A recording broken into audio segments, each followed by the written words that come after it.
On Working Wednesday, we do high level overview kind of stuff. And one of the reasons why I enjoy having guests in, people like you who have a lot of knowledge and perspective, that's the key. Having perspective on the topic just enriches the conversation. So today's topic is applying for jobs. And, when we're talking about millennials applying for jobs, a lot of them, they get mad. They get mad at me. Yes, they do. Why did he get mad, Ricky? Well, the problem is in the millennial world, we are exposed to a lot of different technologies. We're exposed to a lot of new things. However, there is a foundation that needs to be set. And sometimes we don't realize that the older generation, they set that foundation. So yes, you might know some new innovative things to do, but also you have to understand that in order for that to sustain, you have to have a base that is solid. And Right. I think that's the reason why they are unfortunately not listening and receiving the messages that the older generation is trying to give them.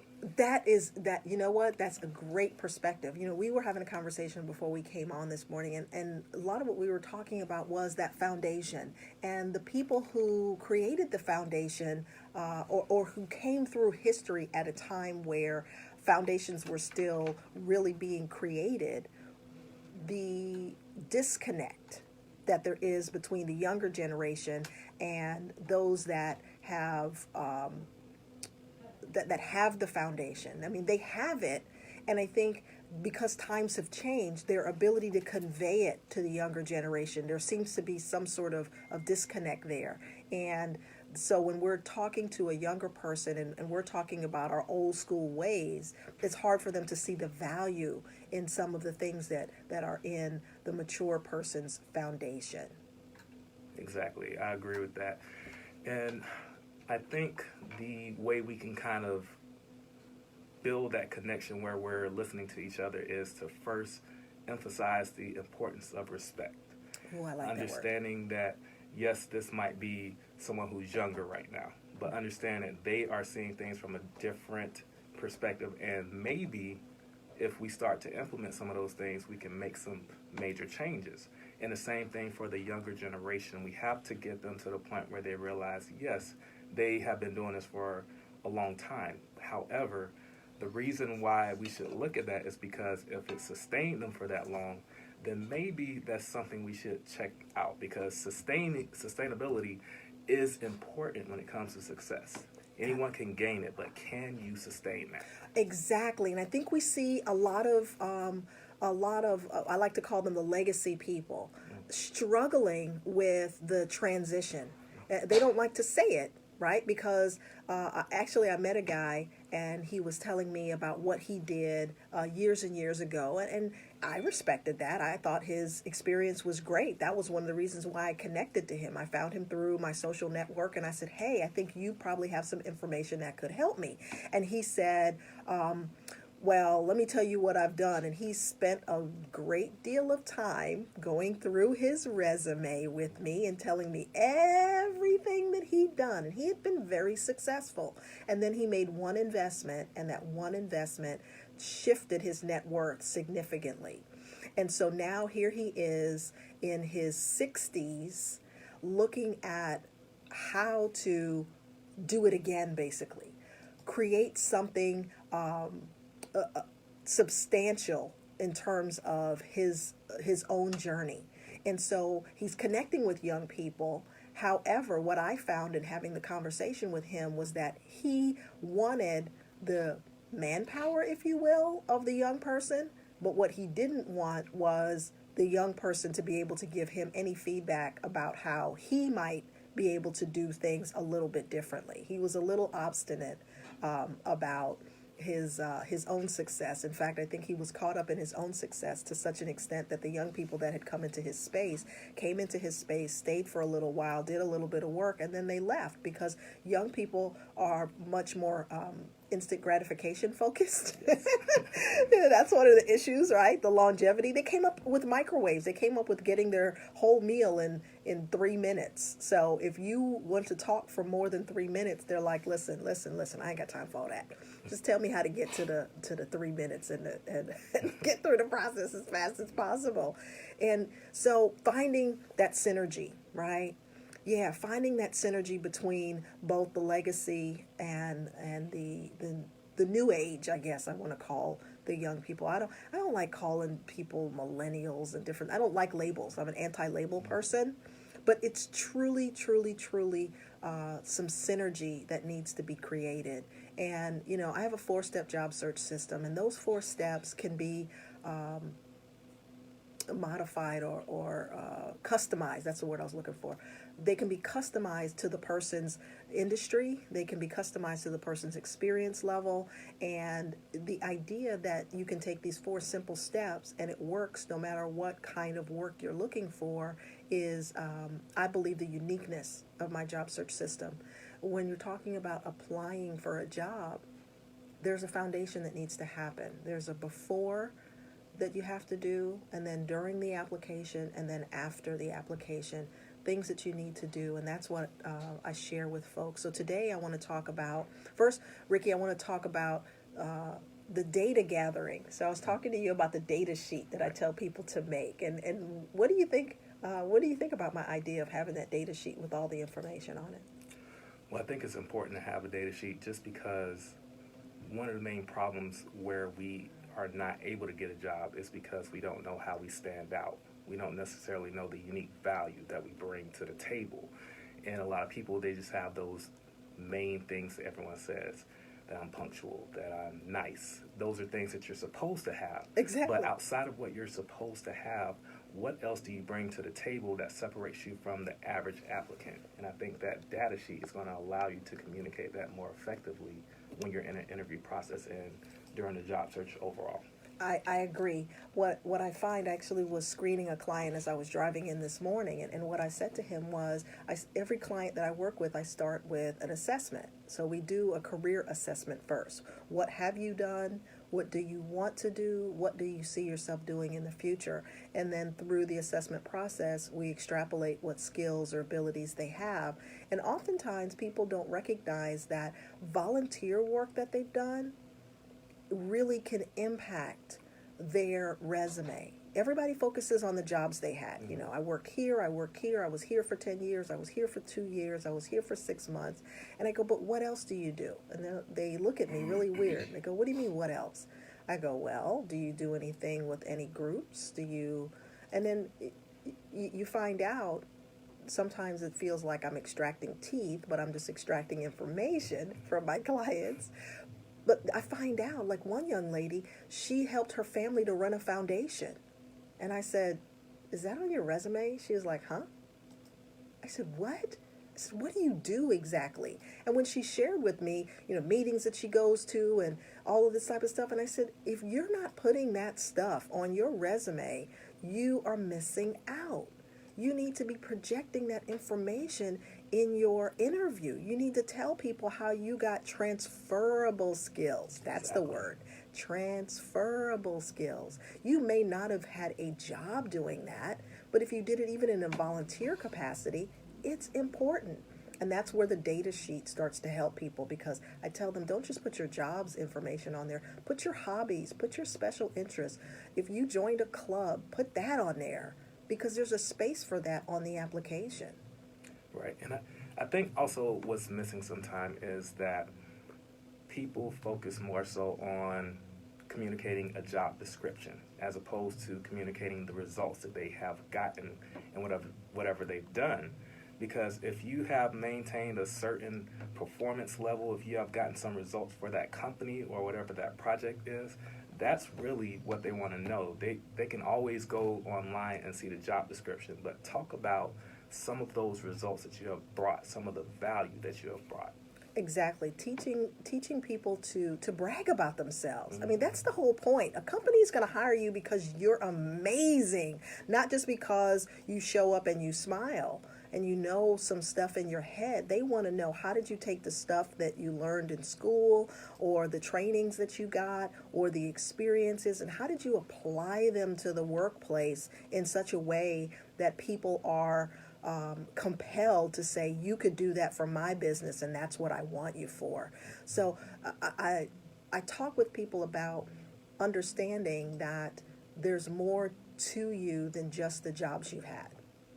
There's more to you than the degree that you had. Absolutely. What else do you do outside of that? A lot of times people, if they have a church background, they do things, amazing things in their church. And when I get them to see that those skills are transferable to employment, they're shocked. They're like, wow, I never even thought about that part. I never even thought about the fact that I lead this committee at church. I lead this. I develop this at church. Okay, just because you did it at church doesn't make it not transferable, you know. When talking to young people, I talk about, what did you do in school? Were you in any clubs? Did you and your friends do anything? Listen, it's about what you know how to do. That is what employers are looking for. Exactly. So don't just write down the places that you worked. Write down the things that you've done. What did you accomplish? Create a resume. We're going to talk about how the resume go alongside of the application. This is Working Wednesday. I'm Miss D, the job coach on In Touch News Radio.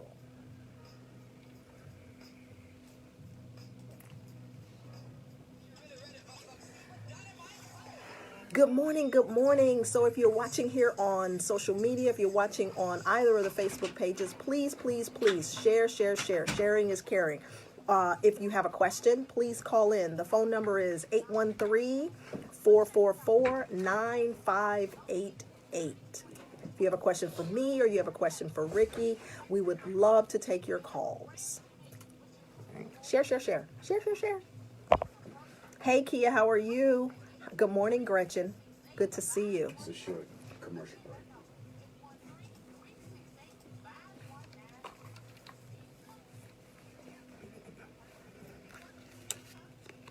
I'll get it over there.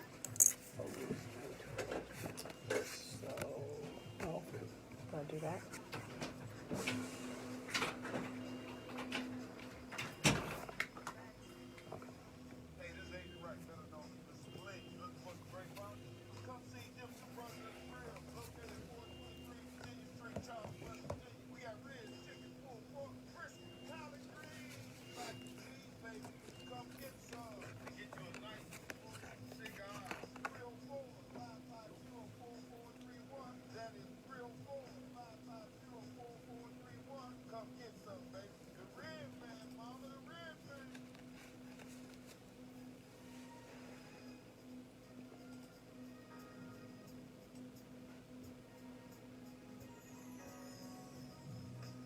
Good morning, good morning, good morning. My name is Margaret DeBellotte. I am Miss D, the job coach, and this is Working Wednesday. Yes, Wednesday. Listen, Wednesday is the most challenging day of the week to keep your job search going. It's the hump day, right?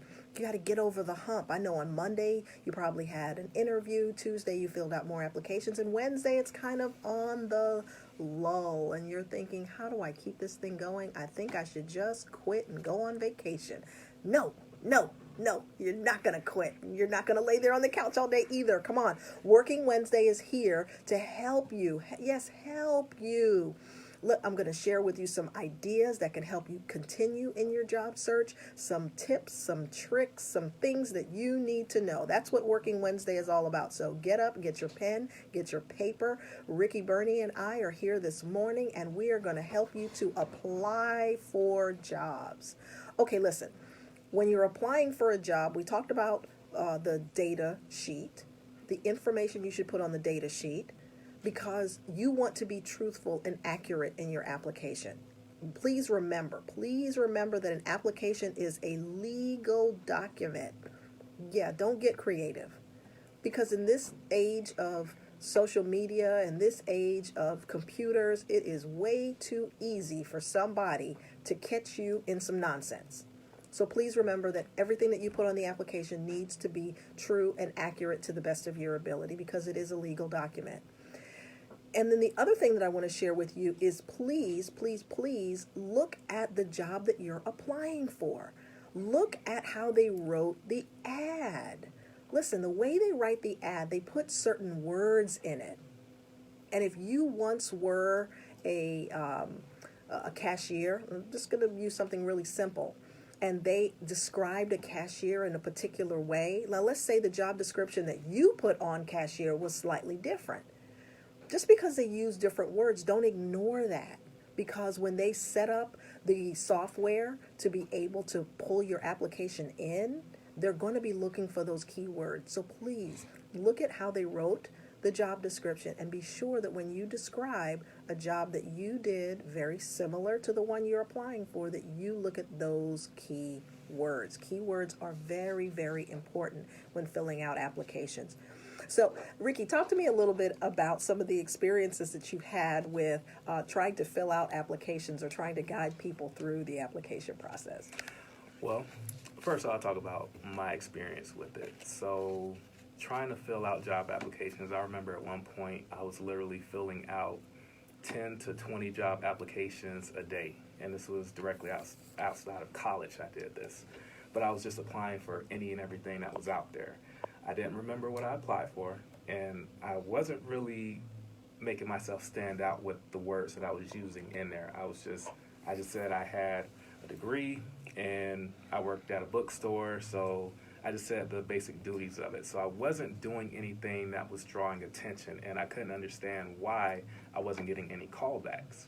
And it was because, number one, I wasn't paying attention to the description and trying to match that up and show how I matched up for that position. And then also, I wasn't being strategic in how I was going about the job search process.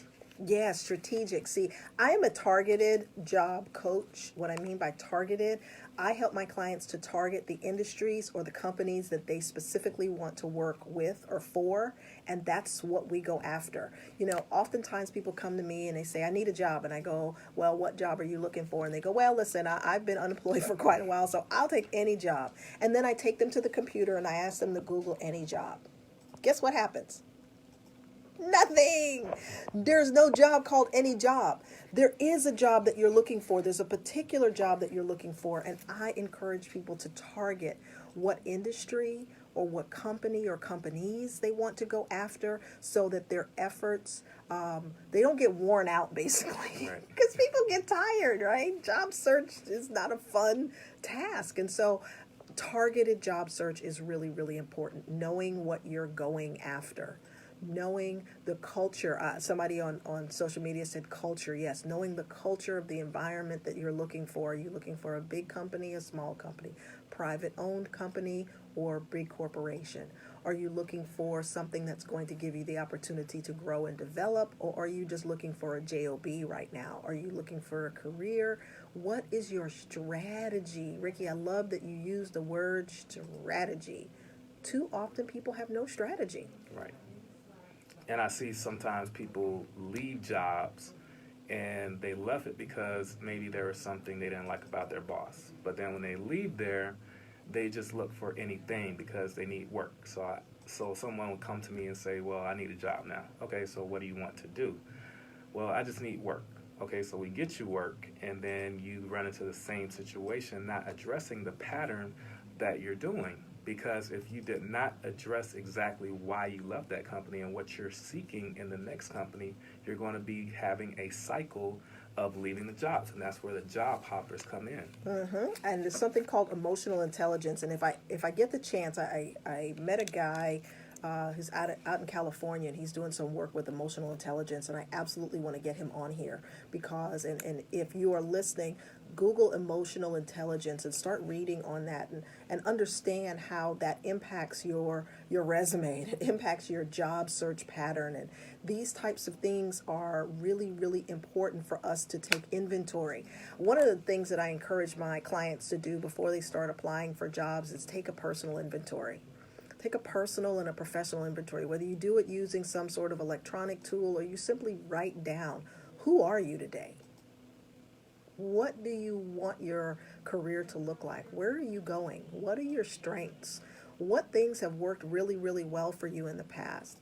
I had a client that I was working with, and I said to him, he'd just gotten out of high school, and I said, well, what did you do in school? And he said, well, nothing. And I said, no, you didn't do nothing. You were there for 4 years. You did something, okay? You successfully graduated. Tell me what you did. And it was laborious. I mean, I sat with him for a long time to get him to tell me that he played football all 4 years. And he was in wood shop all 4 years. And I said, do you know that you have skills that are employable because of those experiences? And he said, huh? I said, yes. So understanding who you are, understanding what your skills and abilities are, understanding what your strengths and your weaknesses. That's always a question in the interview, huh? What about your weaknesses? I don't like that question. What do you say when they ask you about weakness, Ricky? What I say? Well, number one, I reframe it. So that's also a part of the mindset. I don't look at it as a weakness. I look at it as an area of opportunity, an area of development. So what I always do is I choose something that I may have had some issues with in the past, and I am showing how I am actively working to make that something that is not a weakness at this point. So I think the only way to address that is not to try to find something that's going to knock you out of the whole process, but to be transparent to show that you're not perfect and that you know how to address some of those areas that need to be worked on. Absolutely, absolutely. Listen, we all have things that we're not great at. I encourage my clients to focus on the things that they're great at, but also recognize that there's stuff that they can't do anything about it maybe immediately, right? But if you share with a person that it's in progress, that you're working on it, people respect the work that you're willing to do on yourself, not just because somebody told you, hey, you're really terrible at that, you should fix it. You don't type well, go learn to type, those sort of tactical things. But I'm telling you, it's really about who you are. People are hiring people. Yes, I'm hiring you to do a job. Yes, I'm hiring you for your skills. Yes, all of that. You have to show that in your application and then share it with me verbally in the interview. But I'm telling you, if you do that personal inventory and understand truly who you are, you'll project differently. Don't you think so, Ricky? I agree. And I would say also what people need to also start doing is to focus on their skills as opposed to their situations. What I find a lot of times when I'm interviewing people is that they focus on their situation. So that's their leverage in trying to get a higher pay. Because I have 4 kids, because I am in between houses right now, because I just moved, I need this amount of money. But what skill set do you bring that will show that we value you enough to pay you that amount of money? People don't focus on that. So always look at your skill set. See how you can leverage that in order to get to that salary or that hourly rate that you want, as opposed to looking at your situation, because we can get the book.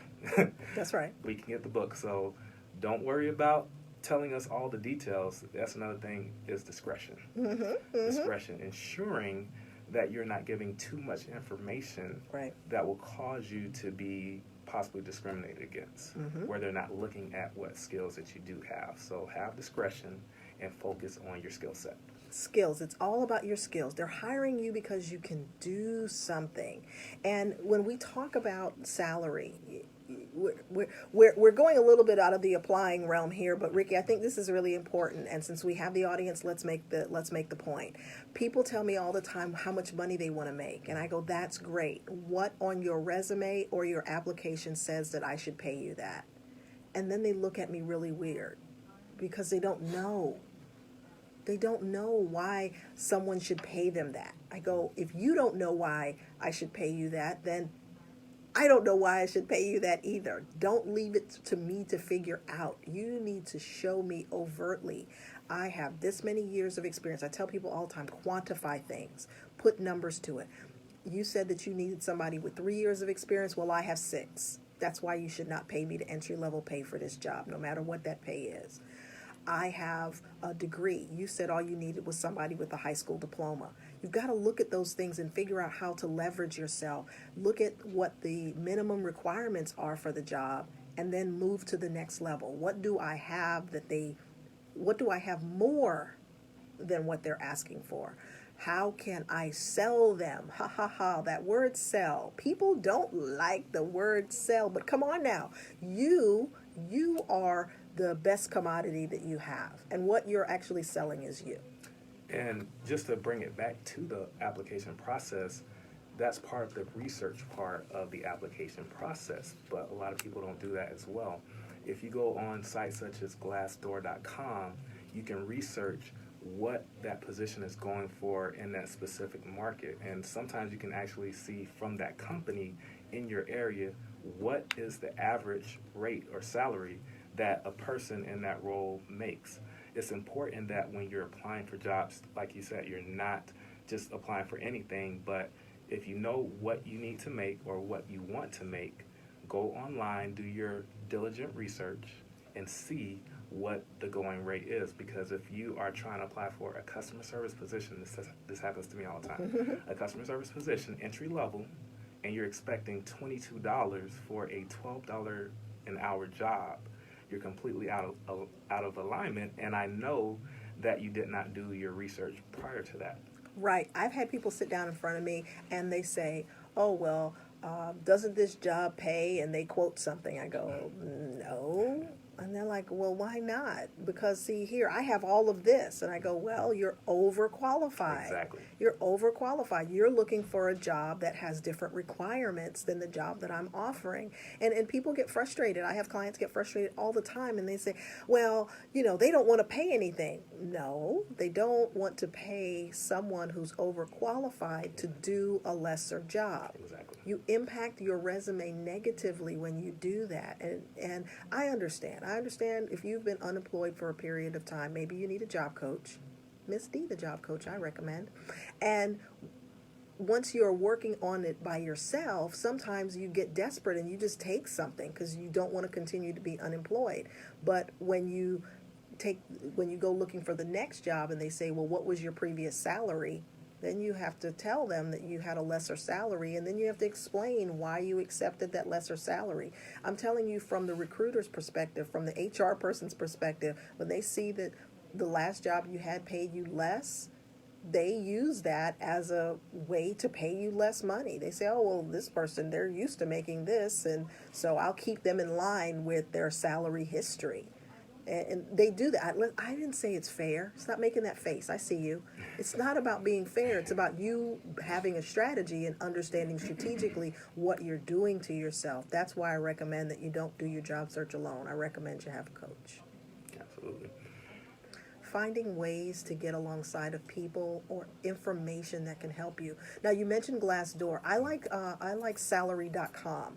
When I go to salary.com, I can put in the city where the person is searching and help them see what the median salaries are for that particular position in that particular city. Because just because someone made $50,000 in a different city doesn't mean that, and they relocate, doesn't mean that that salary is going to transfer to the new city that they're going to. So those are things that you have to keep in mind as you move from city to city, but also from industry to industry. Sure. That changes. The other thing is, if you're working for a nonprofit organization versus working for a private-owned company versus working in corporate America, lots and lots of research. Let me tell you, this thing is huge, this job search thing. And the research and the diligence, that's why I recommend you get alongside people. You find people like Ricky Burney, and you find people like Miss D, the job coach, to help you navigate this. This is Working Wednesday. I am Miss D, the job coach, on In Touch News Radio, and you'll be right back.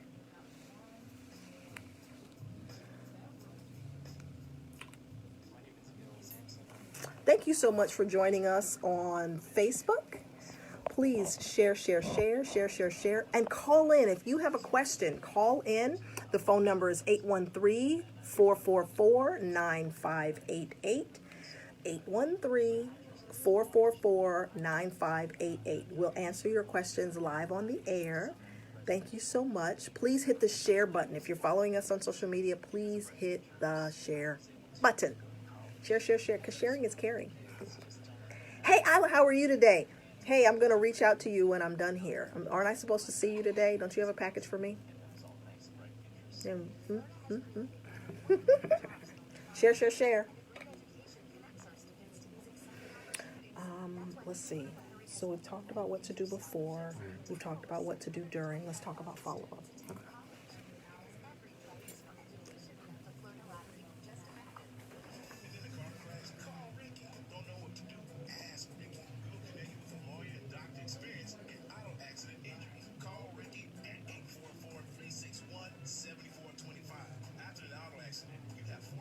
We got about 15 minutes left. Say it again. 15 minutes left.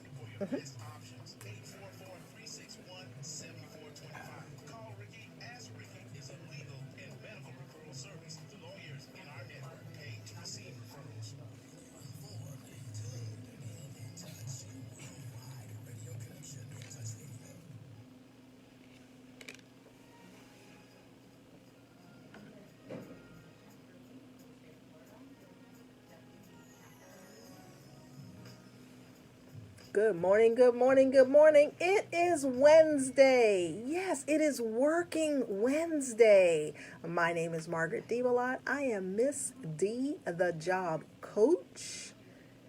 And this is Working Wednesday. Listen, it's the middle of the week. I know.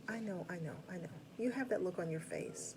You're saying, I'm tired of looking for a job, Ms. D. I need help. Well, that's exactly what Working Wednesday is. And listen, I brought the cavalry in with me today. Yes, we are full throttle on Working Wednesday this week. Ricky Burney has come in to talk with us about... Oh, this made me feel special right now.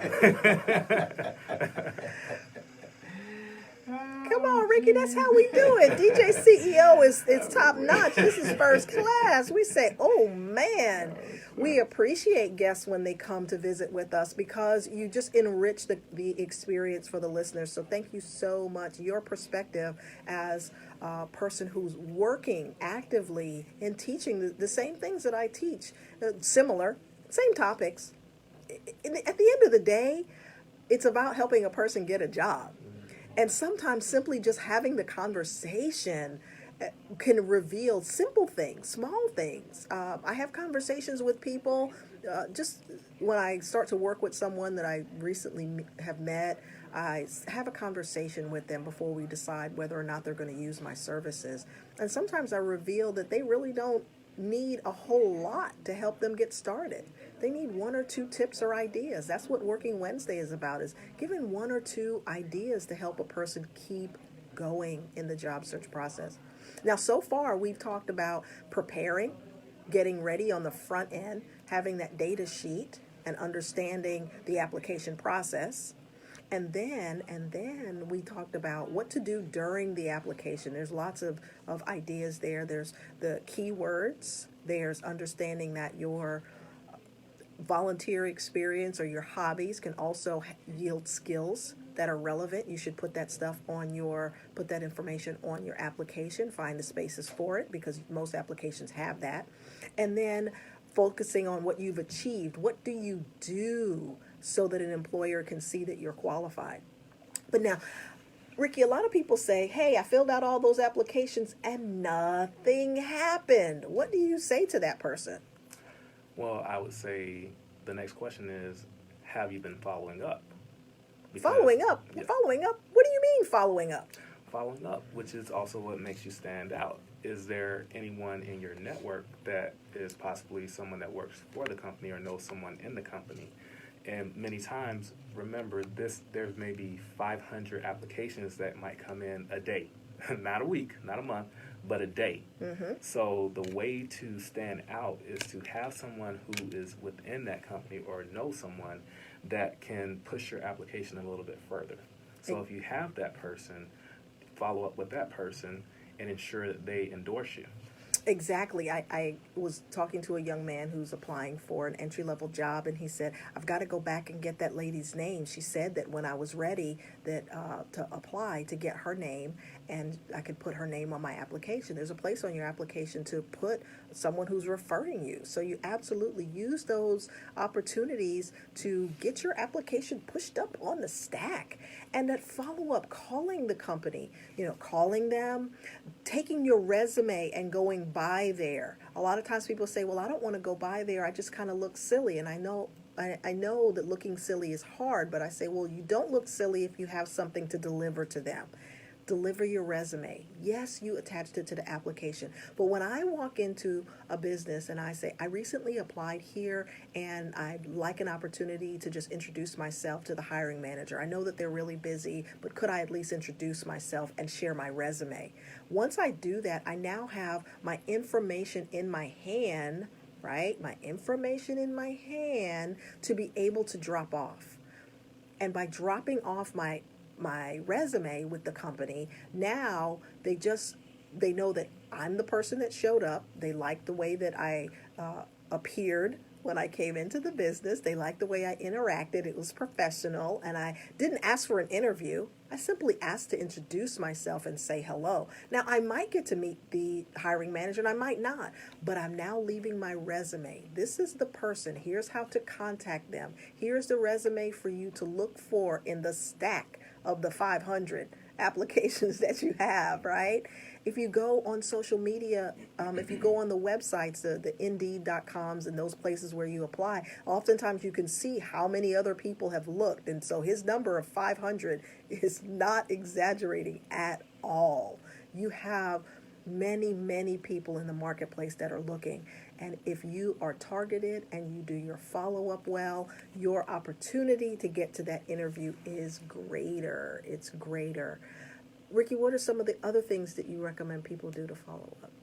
So, and just to add on to that, coming from a big corporation, sometimes you don't have access to those people, Mm-hmm. but what that also does is it positions you for other opportunities. So even if you don't get that one, they may look at your resume and say, well, this person would be perfect for this other position that I have. So even if you don't have the ability to access that hiring manager for that position, what it also does is it opens the doors for other things for you in the future. So don't feel like you're looking stupid by going into the building and bringing your resume. Because you never know who you're going to meet. Right. You may mess around and get on the elevator with the person that can hire you. Absolutely. Some other things I would say is to also, for me, I would say another thing is to go into your LinkedIn, go into your social media, ensure, number one, that your social media reflects a professional profile. Mm-hmm. I know it's your personal, but at the same time, you're still a brand, so ensure that it's professional. But then also utilize some of the networks, because a lot of the companies now, they are leveraging social media to make decisions and to reach their potential applicants. Mm-hmm. So I would say go on your social media, look up that particular company, start following them, and then even try to reach out through there. Yeah, follow some them of their like work. Them. Yeah, Exactly. Follow them, like them. Follow Comment them on like their them. work. Yes, definitely. I was listening to somebody that I follow and listen to a lot, Gary Vaynerchuk, and if you don't know who that guy is, please Google him. He's absolutely amazing, very successful, and very charismatic, and very informative. He's putting out content that can take you to the next level. I listen to Gary Vee all the time. He's got podcasts and he Instagrams. He owns this space with all of this social media stuff and gives really, really great advice. And one of the things that Gary was saying was, if you're interested in something, in this time, maybe in the past, people were worried about being a pest, and they were worried about following up too much and the impression that they were leaving. But Gary said, listen, until they tell you to go away, continue to follow up. Follow them on Instagram, like their stuff, offer your opportunity to do something for their organization. If they're having an event, volunteer at it, go to it, show them how interested you are in wanting to be next to them, in wanting to be around them, in wanting to really be with that organization. And now listen, you might think, oh, that's too much, but let me tell you something, it's what makes you stand out. I volunteer at a lot of stuff, and a lot of people know me simply because they see me everywhere. They're like, I don't even know what you do, but you are everywhere. And one of the reasons why I do that is because first of all, I'm nosy. That's just the truth. I'm nosy, and I like to know stuff. Curious. I think that's a better word for it. Yes, it's a nice word. I thank you for the pretty language. Listen, I just do. And because I'm interested. I'm genuinely interested in what people are doing and how they're doing it. I'm genuinely interested in how things happen and how things work. And it helps me when I'm working with a candidate that is in an industry that I haven't worked in before, but I know something about their industry. I'm certified to work with veterans. I've never been in the military, but because of one of my certifications, 2, volunteer work that I've done, 3, people that I know, 4, I'm a Navy mom. All of these different experiences give me the information. So take the time to get out there into the industry that you want to be in. Find out what they're doing. Read articles about them. Follow the leaders in that industry so that you understand the dynamics that are going on, and you can make yourself stand out through social media by simply being consistent. It's not pestering. I know that some people think that it is, but it's not. It's you making people aware of you. Some of the people that have come on to my show here on Working Wednesday are simply people that I know who they are, I know what they do, and I know the information that they have could help my listening audience. So I invite them in. Ricky, I know that what you do absolutely feeds into what my listening audience wants to know about. So I said, hey, Ricky, would you come on my show? And Ricky said, sure, I can make time to do that. And people will do things with you and for you. People will introduce you to people. People will help you to grow your network. And so you've got to do the follow-up, though. People will tell you that, hey, just let me know when you're ready. What does that mean? I'll let you know when I'm ready. I'm ready right this minute. That's why I'm asking you. And what they're saying is follow up with me. It's going to be your consistency. Consistency, is that the word? Persistence. There we go. It's going to be your consistent persistence that's going to give them the impression that you're really interested. Listen, sometimes people don't hire you because they're not sure if you really want to do the job. You've got to show them. You've got to do the follow-up. You've got to come by and say, I'm still interested in this job. You've got to say, I still want to do this. You've got to say, I'm absolutely interested in your company. Not just any job. Exactly. Right? I just don't want to, it's not just that you need to make money. Everybody knows that we need to make money. Most people like living indoors and most people like air conditioning. We're in Florida right now, so although it's 40-something degrees today. Anyway, I digress. So sorry. It's important that you have a job, that you have a way to be able to maintain yourself. And that may be through your employment. And to get a career, to get something going in a direction, you're going to have to create that network. It's the network that's going to hold you up. It's the network that's going to keep you consistently employed. It's the relationships. I said the R word. Ricky, I think you and I are in a relationship, aren't we? Mm-hmm. It's a professional one. Listen, don't start no rumors. Don't you people start any rumors. But it's a professional relationship. Yes. I can go to Ricky and say, hey, Ricky, will you come on my show? And what would you say, Ricky? I would say absolutely. And if he has an event that he's speaking at or something that he's doing in the community, I do the best that I can to go out to his events and support him as well. Speaking of events, hey, Ricky. Yes. I hear tell that you're going to be at an event in April. Yes. The Empowerment Summit Tampa Bay on April the 6th. You're going to be a speaker at that event. That is right. I think you're right about that. I think I'm right about that. That's awesome. Thank you so much. Okay. I got a little inside information. I'm the host of that event. So if you are in the greater Tampa Bay area, we'd like to invite you out to the Godfrey Hotel in April, on April 6th. And you can spend time with Ricky. See, this is networking at a different level. Ricky's going to be a speaker at that event. You've now heard him here, right? And now you'll be able to hear him in a professional venue as a speaker.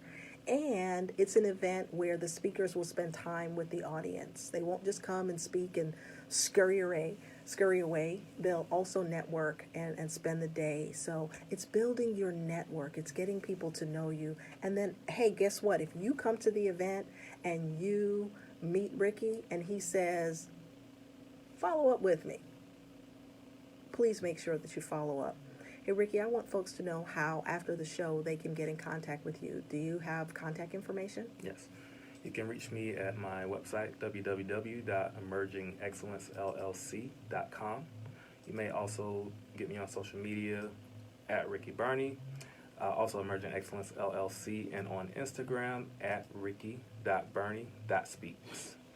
Awesome. And my name is Margaret DeBellotte. I am Miss D, the Job Coach. You can find me on all social media at MSD Job Coach, at MSD The Job Coach. You can find me on Facebook, Instagram, and Twitter. You can also find me on LinkedIn as Margaret DeBellotte. You can also do the good old-fashioned call me up on the telephone. My direct number is area code 704-277-8714. As always, I have had an amazing time. Ricky, thank you so much for coming over today. Thank you for having me. My name is Margaret DeBellotte. I am Miss D, the Job Coach, and I'll see you on another Wednesday here on In Touch News Radio.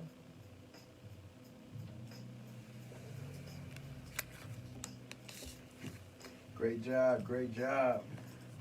All Thank right, we you, got thank you, thank you. Another show coming in.